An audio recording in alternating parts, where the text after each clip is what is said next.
Pemirsa, Donald Trump menyatakan Amerika Serikat siap menyerang Iran, meskipun jalur diplomasi masih terus dibuka. Namun Teheran tegaskan pernyataan Trump membahayakan diplomasi internasional.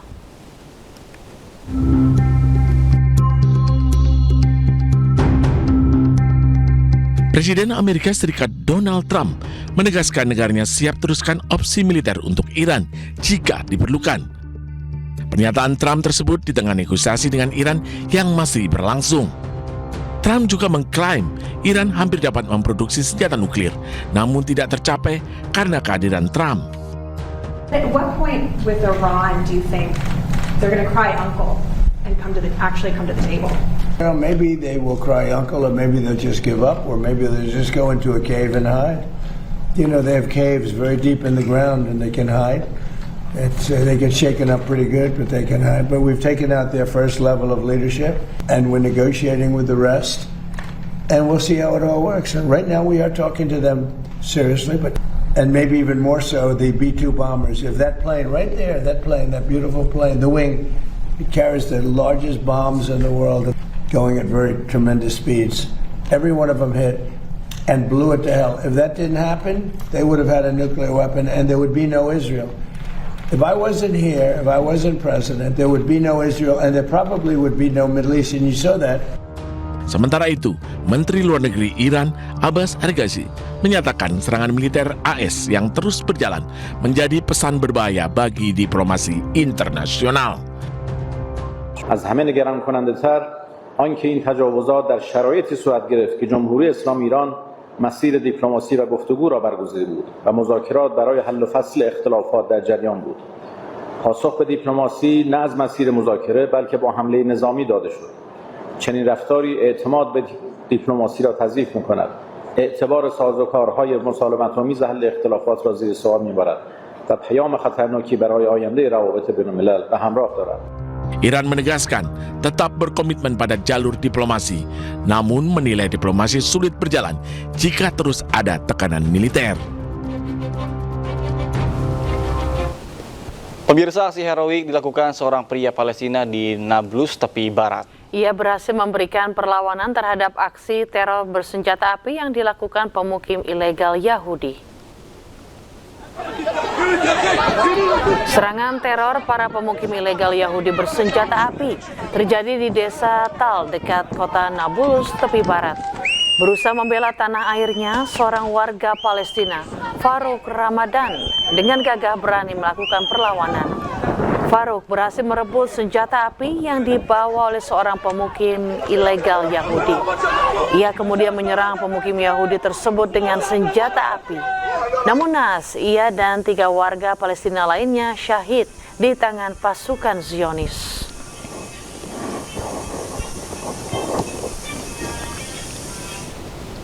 Ya, buntut perebutan senjata oleh warga Palestina, pasukan teroris Israel menggelar operasi penangkapan massa di desa Tal Nablus, tepi barat. Sebanyak 11 orang ditangkap dan 80 orang menjalani interogasi.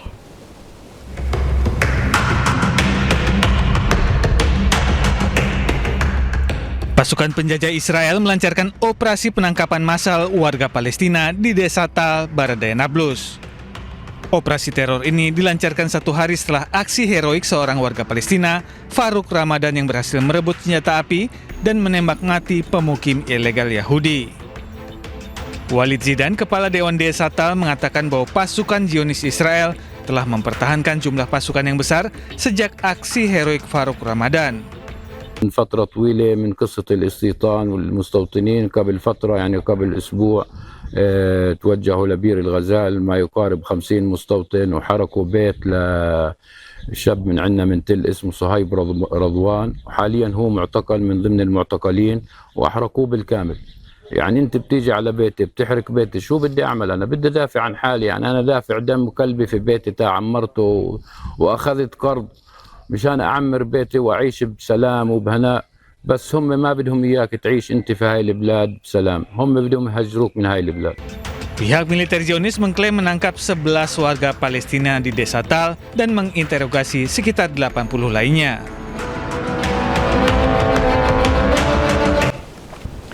Akibat gas LPG bocor, ratusan lapak pedagang hangus terbakar di Pasar Modern BSB Kota Semarang, Jawa Tengah. Ya, informasi selengkapnya usai jeda berikut ini, tetaplah di iNews Pagi.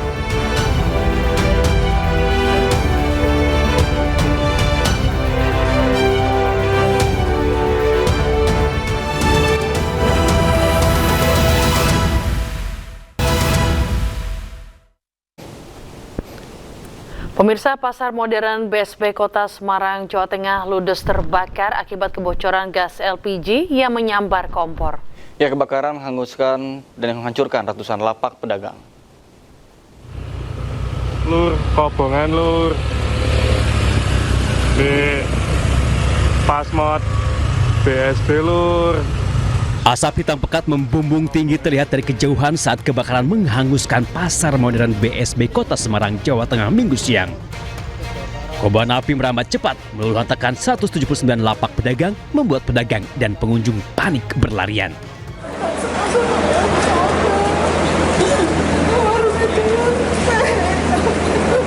Mengetahui lapaknya habis terbakar, pedagang hanya bisa menangis, meratapi barang dagangannya yang tidak bisa diselamatkan.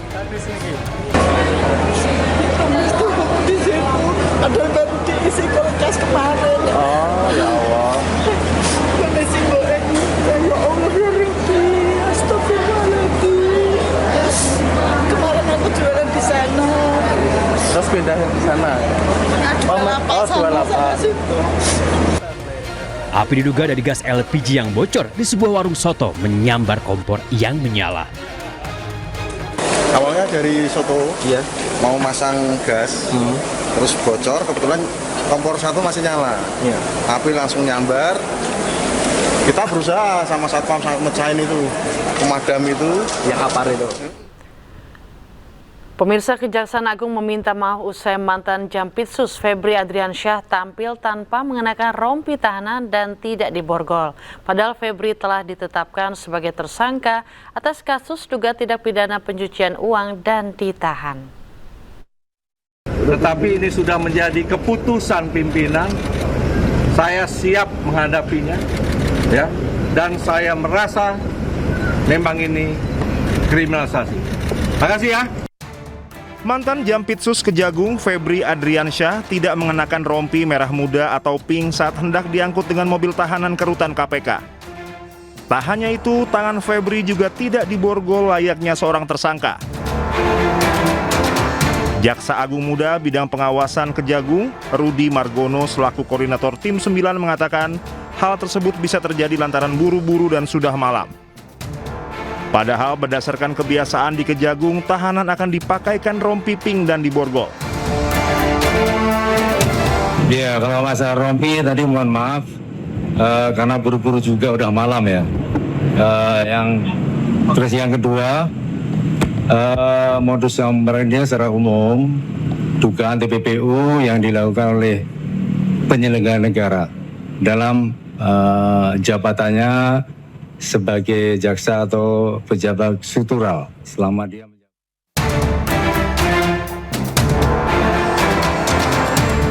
Mantan Jampitsus Kejagung Febri Adriansyah tidak mengenakan borgol dan rompi merah muda saat hendak diangkut dengan mobil tahanan ke rutan KPK. Alasannya, proses penahanan dilakukan terburu-buru dan sudah larut malam. Hal ini menuai tanggapan dari anggota Komisi 3 DPR Abdullah. Ia menilai hal ini memunculkan persepsi ketidakadilan dan melukai rasa keadilan. Sementara itu, biasanya para tahanan Kejagung langsung mengenakan rompi pink usai resmi berstatus tersangka. Oktober 2024, Kejagung menetapkan mantan Menteri Perdagangan Thomas Lembong sebagai tersangka kasus korupsi impor gula. Thomas Lembong kemudian digiring keluar dari gedung Kartika Kejagung pada pukul 9 malam untuk ditahan. Tak lupa, ia mengenakan rompi tahanan Kejagung berwarna merah muda. Kejaksaan Agung menetapkan pengusaha sekaligus suami aktris Sandra Dewi, Harvey Muiz, sebagai tersangka kasus korupsi tata niaga timah pada Maret 2024. Usai resmi berstatus tersangka, Harvey Muiz langsung ditahan. Meski hari sudah malam, namun Harvey langsung memakai rompi pink. Pemirsa, viral di media sosial dugaan kematian tak wajar kepala rumah tangga ex Jampitsus Febri Adriansyah.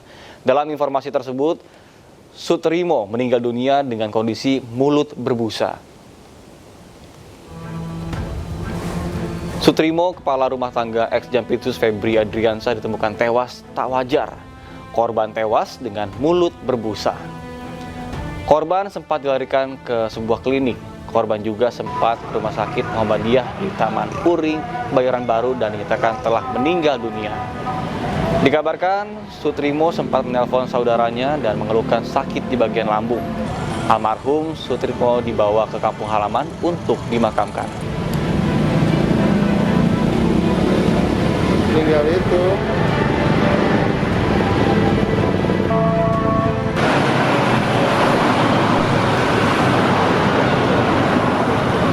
Pasca beredarnya informasi kematian kepala urusan rumah tangga Febri Adriansyah, polisi menggelar olah TKP di klinik Borden, kawasan Kebayoran Baru, Jakarta Selatan.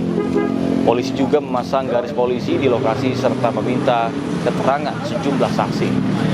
Bahkan hingga kini pihak kepolisian belum memberikan keterangan resmi.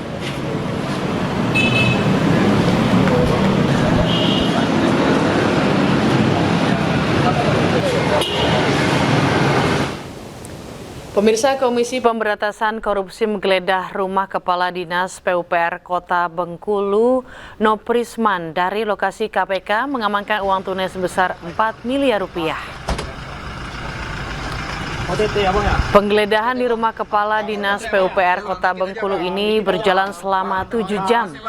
Usai penggeledahan, penyidik membawa sejumlah barang bukti berupa dokumen dan uang tunai senilai 4 miliar rupiah. Dalam rangka memperingati Hari Anak Nasional, sebuah kegiatan interaktif digelar untuk membantu orang tua mengeksplorasi potensi anak. Ya, langkah ini penting untuk mengoptimalkan tumbuh kembang dan proses belajar anak.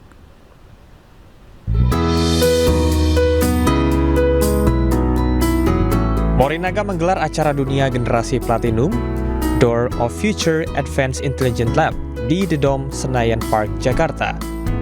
Kegiatan ini berisi wahana interaktif yang membantu orang tua mengenali potensi anak, mulai dari permainan stimulasi kecerdasan hingga permainan mengenali emosi anak.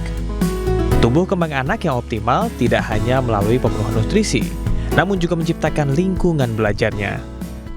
Jadi di dalam itu banyak sekali but-but permainan anak-anak gitu ya, yang semuanya menstimulasi kecerdasan anak. Jadi mulai dari brainwave dan multiple intelligence. Jadi kalau ibunya udah tahu anaknya itu kecerdasannya seperti apa, kita bisa lihat brainwave atau perkembangan otaknya seperti apa, gelombang otaknya itu seperti apa. Terus juga ada juga booth yang namanya prototype chamber.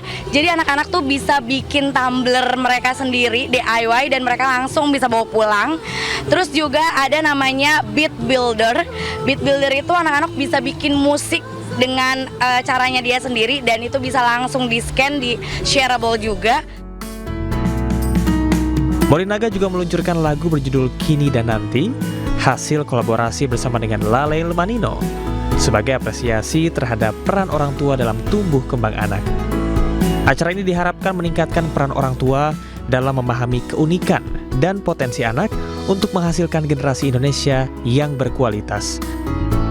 Dari Jakarta, Yasmin Atania, Jamie Jasin, iNews melaporkan. Ratusan keluarga mengikuti berbagai aktivitas interaktif di kawasan Car Free Day Sudirman, Jakarta pada perayaan Hari Anak Nasional 2026. Kegiatan ini mengajak orang tua untuk memperkuat kebersamaan sekaligus merencanakan masa depan anak sejak dini.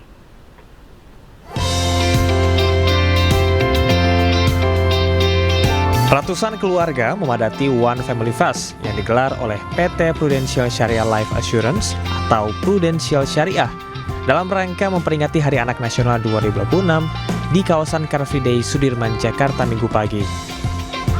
Kegiatan ini menjadi puncak rangkaian kampanye Satu yang Melindungi yang digelar dari tanggal 23 sampai 29 Juli. Berbagai aktivitas interaktif dihadirkan untuk mendorong keluarga memiliki waktu berkualitas bersama. Banyak sekali keluarga-keluarga Indonesia yang bersama-sama melakukan kegiatan bareng, yaitu terutama olahraga. bersama dan ini sangat penting sekali karena apa, kebersamaan itu selanjutnya adalah untuk perlindungan ya. Jadi kebersamaan dan juga fungsi prudensial di sini, prudensial syariah adalah ingin menghadirkan perlindungan kepada masyarakat secara luas, di mana kita juga memperkenalkan apa saja, bagaimana merencanakan pendidikan untuk anak, itu yang paling penting.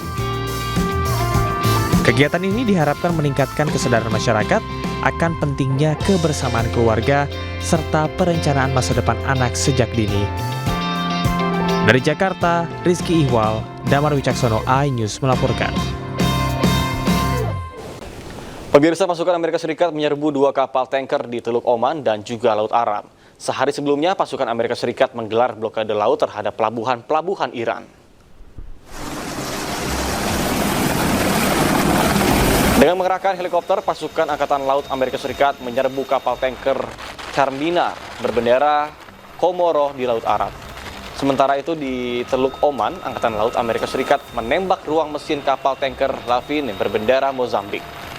Menurut Senkom, kapal tanker Lavin mengalami kerusakan di Teluk Oman. Kapal ini berulang kali mencoba menerobos blokade pasukan Amerika Serikat untuk menuju ke Iran.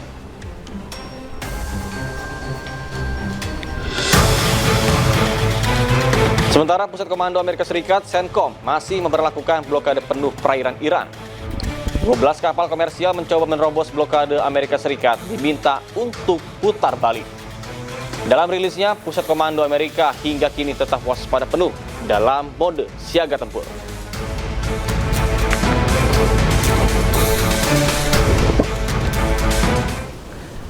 Kementerian Pertahanan Rusia mengklaim pasukannya menyerang sebuah kapal yang disebut mengangkut kargo militer untuk Ukraina menggunakan drone Geran 4 Seeker bertenaga jet.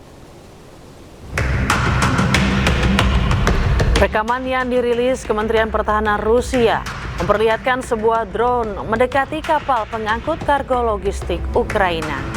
Rusia mengklaim serangan juga menyasar pelabuhan Mykolaiv, Odessa, dan Ismail yang diklaim digunakan untuk menyimpan pasokan militer Ukraina.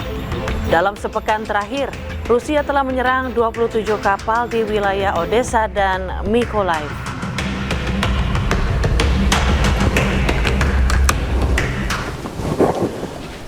Pemirsa, 8 orang tewas dan 14 lainnya terluka dalam serangan yang menghantam sebuah resor wisata di desa Kirilovka, wilayah Zaporizhzhia. Pihak berwenang juga yang didukung Rusia menuduh Ukraina sebagai pelaku serangan. Rekaman video memperlihatkan kendaraan yang hangus terbakar, bangunan yang rusak, serta kawasan rekreasi dengan kolam renang yang porak-poranda akibat serangan. Gubernur wilayah Zaporizhzhia yang ditunjuk Rusia, Yevgeny Balitsky, menyatakan bahwa di antara 8 korban tewas, 2 diantaranya merupakan anak-anak. Dirinya menuduh serangan itu sengaja menargetkan warga sipil. Kemudian juru bicara Komite Investigasi Rusia menyatakan pihaknya telah membuka penyelidikan pidana dengan dugaan tindak terorisme.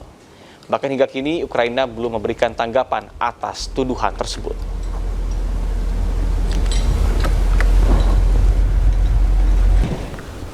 Mahasiswa dan pendukung Partai Kecoa berkumpul di New Delhi untuk merayakan pengunduran diri Menteri Pendidikan India, Uni Dharmendra Pradhan.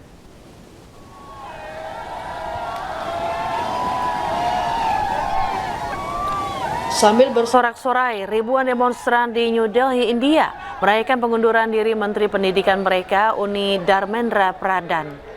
Pengunduran Menteri Pendidikan India ini terjadi setelah berminggu-minggu protes nasional yang dipimpin oleh Partai Kecoa.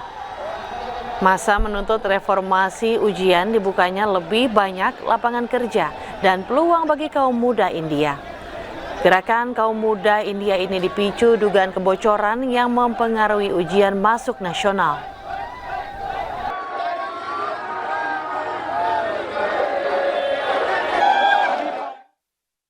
Pemirsa, aksi heroik dilakukan seorang pria Palestina di Nablus, tepi barat. Dirinya berhasil memberikan perlawanan terhadap aksi teror bersenjata api yang dilakukan oleh pemukim ilegal Yahudi.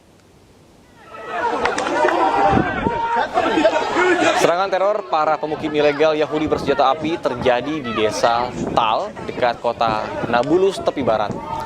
Berusaha membela tanah airnya, seorang warga Palestina, Faruk Ramadan, dengan gagah berani melakukan perlawanan. Faruk berhasil merebut senjata api yang dibawa oleh seorang pemukim ilegal Yahudi. Dirinya kemudian menyerang pemukim Yahudi tersebut dengan senjata api. Namun naas, dirinya dan 3 warga Palestina lainnya syahid di tangan pasukan Zionis Israel.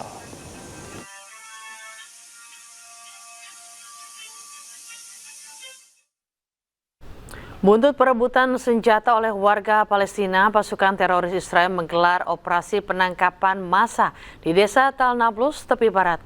Sedikitnya sebanyak 11 orang ditangkap dan 80 orang menjalani interogasi.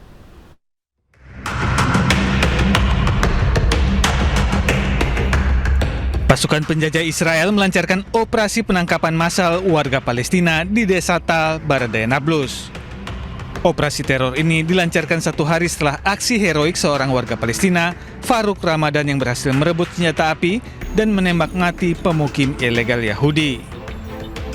Walid Zidan, Kepala Dewan Desa Tal, mengatakan bahwa pasukan Zionis Israel telah mempertahankan jumlah pasukan yang besar sejak aksi heroik Faruk Ramadan.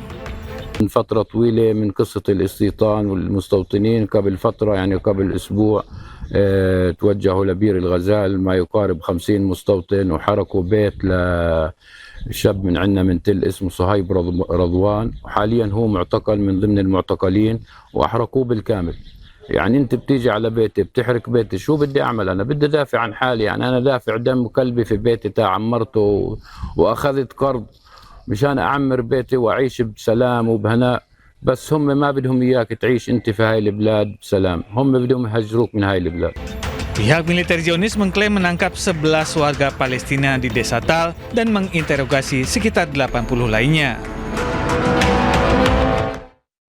Timnas Indonesia siap menghadapi Kamboja pada laga pembuka Grup A ASEAN Hyundai Cup 2026. iNews Pagi akan segera kembali.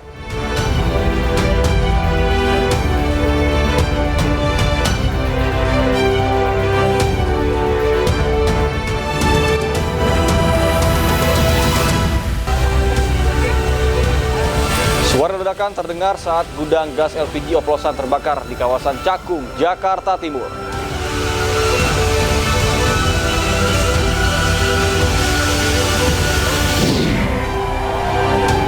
Menteri Pendidikan Uni Dharmendra Pradhan mundur usai didemo mahasiswa dan pendukung Partai Janta Kecoa.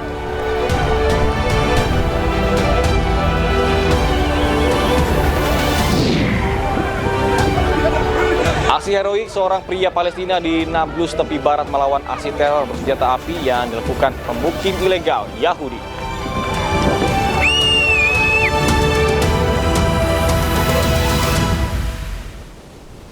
Ya, masih di iNews Pagi, pemirsa, bersama saya Raditya Ayu dan Nata Arman. Pemirsa, demikian tadi adalah berita pilihan dalam iNews Pagi hari ini, dan kita ke informasi berikutnya. Pemirsa, petugas pemadam kebakaran terus berjuang untuk memadamkan kebakaran hutan di wilayah Aragon, Spanyol. Ya, sementara itu lebih dari 11.000 orang mengungsi akibat kebakaran hutan.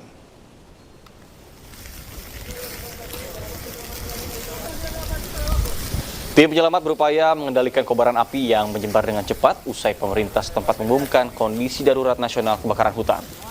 Kebakaran paling besar terjadi di kota Ejulfe, Aragon, menghanguskan sekitar 2.500 lahan hektar. Kebakaran hutan ini terjadi di tengah gelombang panas hebat yang melanda Spanyol.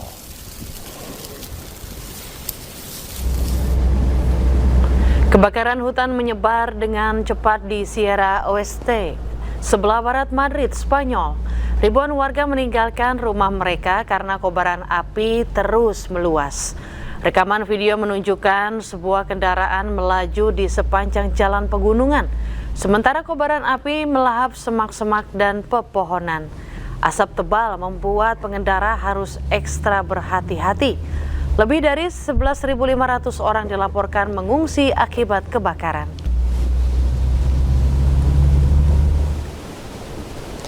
Akibat kebakaran, ratusan orang di Madrid, Spanyol terpaksa mengungsi di Gor Villa Viciosia de Oden. Isabel, seorang relawan, mengatakan ada sekitar 230 hingga 240 orang yang dievakuasi di tempat ini.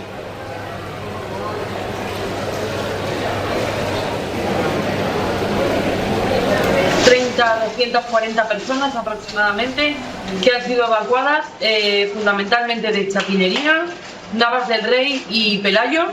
Llevan aquí desde ayer por la mañana que empezaron a llegar. Primero los tuvimos una parte en nuestro centro municipal y al final los hemos ubicado todos aquí en este polideportivo porque reúne más condiciones, duchas, baños. Y bueno, estamos atendiendo todas las necesidades que tienen, medicamentos, médicos, cualquier tipo de servicio que necesiten. Kebakaran hutan memaksa warga di wilayah Chapinera, sebelah barat Madrid, mengungsi. Asap masih mengepul saat tim penyelamat dan warga meninjau kerusakan.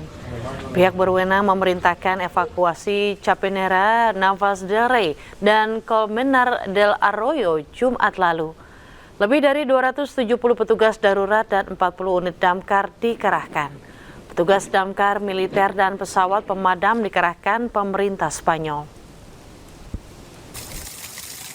También evidentemente todo lo que tiene que ver con el sistema de protección civil europeo, donde en el día de hoy se espera la llegada de recursos por parte de Grecia y también de Italia, además de una petición que ha sido aceptada por, lógicamente, el CECOT, de un desplazamiento de más de 100. Pemirsa, ribuan warga di Bordeaux, Perancis dievakuasi akibat kebakaran hutan. Sekitar 167.000 orang telah dievakuasi dari Gironde, Bordeaux, Perancis. Selain mengerahkan 1.400 petugas damkar, pemerintah Perancis juga mengerahkan personel militer untuk membantu memadamkan kebakaran hutan. Perancis mendatangkan pesawat pemadam kebakaran dari Kroasia dan Portugal, serta helikopter dari Republik Ceko dan Slovakia.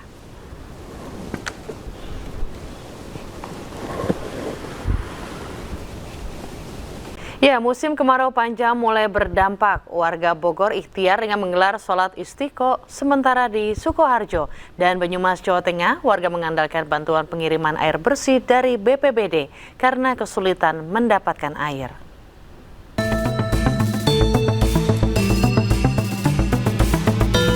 Ratusan jemaah terdiri dari aparatur pemerintah, tokoh agama, santri, dan masyarakat serentak mengikuti sholat istiqo di Pondok Pesantren Bani Harun Tenjo, Bogor. Sebagai bentuk ikhtiar dan doa bersama agar diturunkan hujan, menyusul musim kemarau yang menyebabkan debit air di sejumlah wilayah mulai berkurang. Selain berdoa, masyarakat diajak memperbanyak istighfar, memperbaiki diri, dan memperkuat kepedulian sosial, menjaga sumber-sumber air, dan menggunakan air secara bijak selama musim kemarau. Ribuan jiwa di 3 desa, Kedung Jambal, Kunden, dan Desa Weru 3, Sukoharjo, Jawa Tengah, mulai kesulitan mendapatkan air bersih. Mereka kini mengandalkan bantuan pengiriman air bersih yang dikirim BPBD Sukoharjo. Wilayah terdampak kekeringan akan terus bertambah, puncaknya diperkirakan Agustus hingga September 2026. BPBD telah mendistribusikan 345.000 liter air bersih atau 69 tangki. Sekitar 1.170 sekian warga yang terdampak. Dari titik ini kami dari pemerintah Kabupaten Sukoharjo setiap hari memberikan bantuan sesuai dengan kebutuhan masyarakat, dan saya yakin ke depan akan lebih banyak lagi. Kekeringan Pak, seperti apa ya, nggak ada air. Kalau nasu itu di sana, di Kulon Desa. Jaraknya berapa, Pak? Jaraknya dari sini. Jaraknya sekilo nggak? Bantuan air bersih dari BPBD Purbalingga, Jawa Tengah ini langsung diserbu warga Kejobong dengan membawa ember kosong. Sudah 2 bulan warga mengalami krisis air bersih sejak hujan tidak lagi turun. Dropping air bersih satu-satunya harapan warga untuk mendapatkan air. 6 kecamatan, Pengadegan, Karanganyar, Kejobong, Karangrejo, Kemangkon, dan Rembang terdampak kekeringan. Warga berharap hujan segera turun agar bisa menampung air hujan untuk kebutuhan sehari-hari tanpa mengandalkan bantuan pengiriman air. Tim Liputan iNews melaporkan. Setelah dikenal sebagai tokoh gerakan buruh, Andi Gani Nenawea kini memperluas kiprahnya ke ranah sosial kemasyarakatan melalui Organisasi Rakyat Indonesia atau ORI. ORI yang memiliki latar belakang dari gerakan buruh terus memperluas jaringan dan menjadi wadah masyarakat di bidang sosial, ekonomi, politik, dan budaya. Kedepan, ORI akan mendorong program yang menyentuh langsung kebutuhan masyarakat mulai dari layanan sosial hingga pendidikan, bahkan hingga dengan penyedia bahan pokok dengan harga yang terjangkau. Melalui perluasan jaringan ini, ORI berkomitmen membawa semangat gerakan buruh ke ruang sosial kemasyarakatan yang lebih luas. Jadi benar-benar ORI itu fungsinya total untuk melayani masyarakat. Banyak yang tanya, Presiden, apakah ORI akan jadi partai? Saya tegaskan, ORI akan tetap menjadi rumah besar untuk semuanya. Kebakaran hutan menyebar dengan cepat di Sierra Oeste, Spanyol. Ribuan warga mengungsi. iNews Pagi akan segera kembali, tetaplah bersama kami.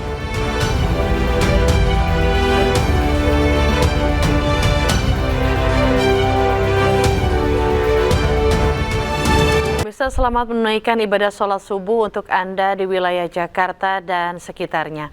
Pemirsa, seorang wanita tewas tertimpa Videotron di Majalengka, Jawa Barat. Angin kencang menerjang Videotron hingga roboh.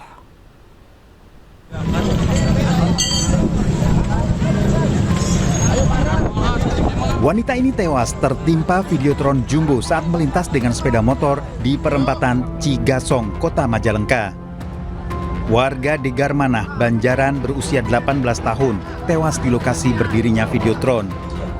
Evakuasi korban dan sepeda motor oleh petugas gabungan berlangsung dramatis setelah korban tertimpa Videotron dengan tinggi 18, lebar 8 meter. Robohnya Videotron yang baru 1 tahun berdiri karena tidak kuat menahan terjangan angin kencang. Yang saya evakuasi itu korban tertimpa di kepala dan kemungkinan patah di leher serta di pinggul. Korban telah dimakamkan keluarga, sementara penyelidikan robohnya Videotron masih dilakukan. Dari Majalengka, Jawa Barat, Muhammad Jeni Johadi, iNews melaporkan. Pemirsa, suasana meriah ajang Drift Speed Fest di Gor Satria Purwokerto mendadak berubah menjadi kepanikan saat tribun besi yang mereka padati tiba-tiba ambruk. Tubuh penonton saling bertumpukan disertai jeritan meminta tolong.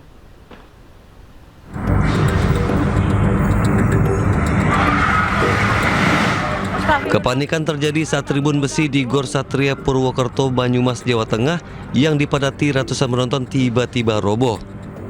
Dalam hitungan detik, penonton berjatuhan dan menimpa satu sama lainnya. Jeritan histeris terdengar dari para pengunjung. Tribun roboh saat pengunjung menikmati adu ketangkasan mobil dalam ajang Drive Speed Fest. Sejumlah penonton berupaya menyelamatkan korban dengan mengangkat rangka tribun yang ambruk.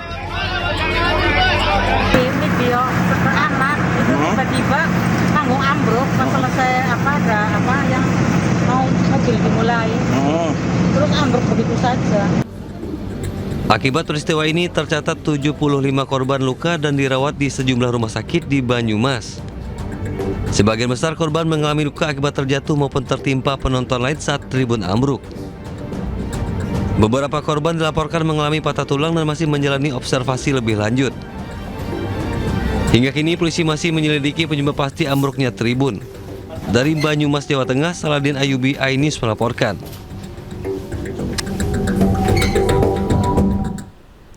Pemerintah Provinsi Jakarta anggarkan 48,1 miliar rupiah untuk perbaikan SD Negeri Kebayoran Selatan 09 yang disebut tak terurus selama 2 tahun.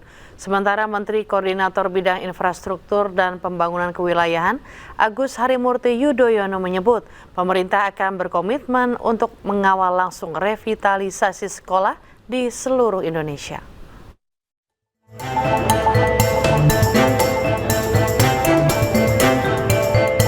Gubernur DKI Jakarta Pramono Anung meninjau langsung kondisi SD Negeri Kebayoran Lama Selatan 09. Pramono menyebut renovasi terakhir sekolah dilakukan pada 2011. Ia menyampaikan bahwa pihaknya merencanakan untuk membangun 22 sekolah pada 2026. Namun akibat kebijakan pemotongan dana bagi hasil DBH, hanya 7 sekolah yang bisa dilakukan perbaikan tahun ini. Dari 7 sekolah yang akan dilakukan perbaikan tahun ini, salah satunya SDN Kebayoran Selatan 09 dengan anggaran 48,1 miliar rupiah. Karena saya tidak mau ini terulang kembali, maka akan ada tim pengawas dan tim inventarisasi supaya tidak terjadi kembali seperti yang sekarang ini. Sementara itu, Menko Bidang Infrastruktur dan Pembangunan Kewilayahan Agus Harimurti Yudhoyono akan mengawal proses revitalisasi sekolah di Indonesia. AHY mengecek langsung hambatan-hambatan dalam proses revitalisasi. Intinya kami akan terus mengawal proses revitalisasi termasuk renovasi sekolah-sekolah di Indonesia di semua daerah. Yang di depan memang Kementerian Pekerjaan Umum bersama dengan Kementerian Pendidikan Dasar dan Menengah. Kalau sekolah rakyat itu Kementerian Sosial. Jadi kami ingin memastikan bahwa semua sekolah pada akhirnya semakin layak. Sebelumnya diketahui bangunan SDN Kebayoran Selatan 09 roboh 2 tahun lalu. Akibatnya para siswa menjalani kegiatan belajar mengajar dengan menumpang di SDN Kebayoran Lama Selatan 11. Dari Jakarta, tim Liputan iNews melaporkan. Pasca viral salah satu sekolah dasar negeri di Grobogan akhirnya mendapat perhatian pemerintah Provinsi Jawa Tengah. Pasalnya sebagian bangunan kelas sekolah sudah ambruk hingga membahayakan keselamatan siswa.